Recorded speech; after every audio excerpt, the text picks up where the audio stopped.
Connection in the remote work era and getting people to stay. In this video, Simon Sinek explains we must invest in soft skills on par with hard skills if we want people to enjoy their jobs and be devoted workers. For a remote team, developing trust is not only possible but also essential. It all begins with a straightforward phone call.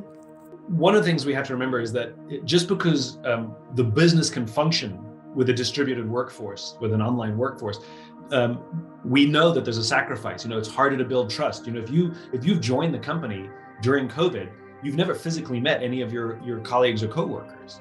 It's much harder to build trust when we don't meet each other. We take for granted that when we go to the office, that the little brief interactions we have at work where you walk past somebody in the hall and say hello, or the talk going into the meeting and the talk coming out of the meeting, and bumping into somebody and go, oh, I meant to tell you something, or do you want a grab of coffee? No one of these things by themselves does anything, but over the course of time, they contribute to the building of trust, to the building of human relationships. In an online context, we don't have any of the in-between. All we have is the meeting. We log on, we log off, that's it. And so what a lot of companies haven't recognized is that building trust online is possible, but it actually requires more work. What used to happen just relatively organically now has to happen prescriptively. So for example, I'm a huge fan of the Monday morning huddle. We do one on our team, where on Monday morning, the whole team comes together, and there's no discussion of work or deadlines or workloads or anything.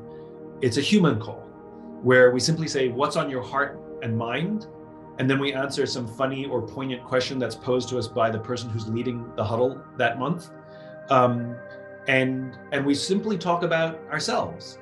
And you learn a lot about somebody. Somebody will say, oh, I had a great weekend with my kids and we went hiking. I didn't even know that they had kids, Or somebody will say, to be honest, it was a really hard weekend. My father has cancer and he's in the hospital and he took a turn for the worst. And we start to see each other as human, and we start to empathize, and we start to create relationship, and we start to get to know each other. But it's done prescriptively. We make it happen. A decade ago, remote work was uncommon. Working from home was typically only an option as a unique arrangement to support families in particular situations. But because to advancements in teleconferencing and telework technology, some companies now successfully run entirely remote teams. It's crucial to understand how to make the most of remote communication technologies because working from home is a trend that won't go away. After all, if you have the correct tools, your staff can operate remotely and yet be just as productive, if not more so. For more about the remote working past, present, and future, continue reading. Working remotely is effective in the long run, but it must be done right, and it may not be the ideal option for every worker or every company. Although company culture is ephemeral and subject to constant change, it is closely related to a firm's values, which are upheld daily by everyone in the organization. Let's say your business believes in open dialogue and truthful information exchange. People may exhibit this value on any given day in the form of the CEO informing the company of financial information or a member of the marketing team informing them of the outcomes of a recent project. This value is far more instantly obvious when we are really in the same room together, observing personally how we each value and practice open communication than if we are working alone in our homes. We may all still be using that method of working, perhaps through chat or video chats, but given the autonomy of remote work, we risk losing touch with that particular value over time. We no longer see it being used in our actual workplace on a regular basis. Such a failure to adhere to organizational norms and ideals might have negative effects. With time, we could start to forget that our firm stands for, how we collaborate, or even the concept that we are a part of a bigger organization. Consider this: doesn't working from home feel a little strange right now? Sometimes it seems like we are all working alone rather than as a cohesive team. Shared objectives may then appear arbitrary, illusionary, or unreachable.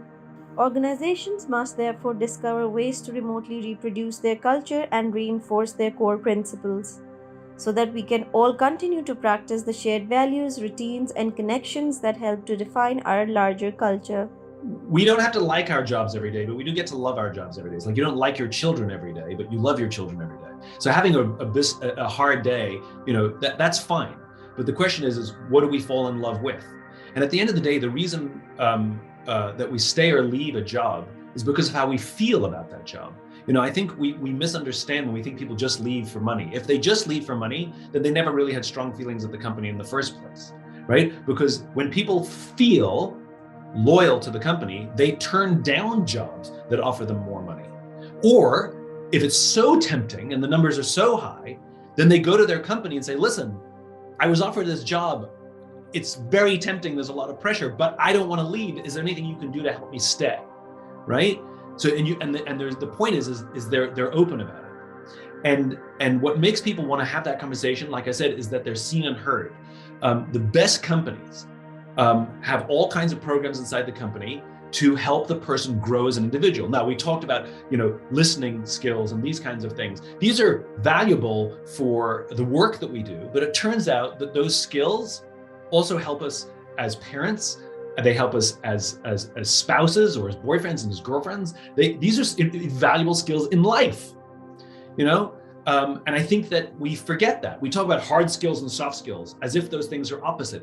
I hate the term soft skills. Hard skills and human skills. And the more that we invest in human skills, in addition to the hard skills that we're teaching, the more people feel like they're growing as individuals. I'm a better version of myself now than I was when I started at this company, because the company is actually helping me in personal growth. Many businesses devote a lot of effort and resources into determining the reasons behind employee attrition, such as through exit interviewing programs. The goal of these research is typically to determine why people depart, while the rationale being that if a business can pinpoint the causes of layoffs, it may take steps to reduce both those numbers. Even while termination interviews can provide a business with very useful information, this kind of strategy has two obvious flaws. The mere fact that a worker continues to get paid is useless in and of itself. The business has to know why he does so. We all really demonstrate how certain hostility device strategy for keeping a low turnover rate can be harmful to a company's financial health and the mental wellness of its personnel. We conducted a study to look at the reasons people stay and the best ways to encourage it in order to gain a more comprehensive understanding of workforce stability. Your valued employee suddenly informs you that they are planning to leave. All hope is lost. What can you do to influence their decision? It's not as difficult as you might believe to keep staff from resigning. The first step is to have an honest discussion about why they are leaving rather than simply accepting the resignation. They can be leaving for a larger organization with more opportunities, or they might have pay requirements that you cannot meet. But if you don't talk to them, you will never find out why they went.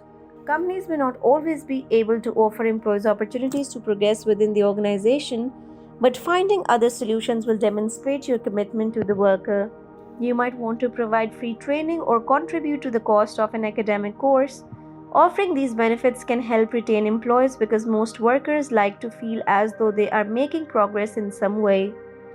People love honesty, so if you can offer it to a worker who is considering quitting, it might persuade them otherwise. You might explain, for instance, that while you can provide a bigger wage right then, you will be able to do so the following year, or that you will provide more opportunities as the business expands. Of course, you won't be able to keep every employee. Some may just wish to move to a greener pastures, but you can try to discourage critical talent from leaving by taking some proactive efforts. It's time to take action to incorporate employee retention into your strategy if it isn't already a critical component. Not only does losing top people result in additional expenses, but it can also have an impact on how well your business performs. Hope you liked the video. Thanks for watching. For more videos, like these and please subscribe.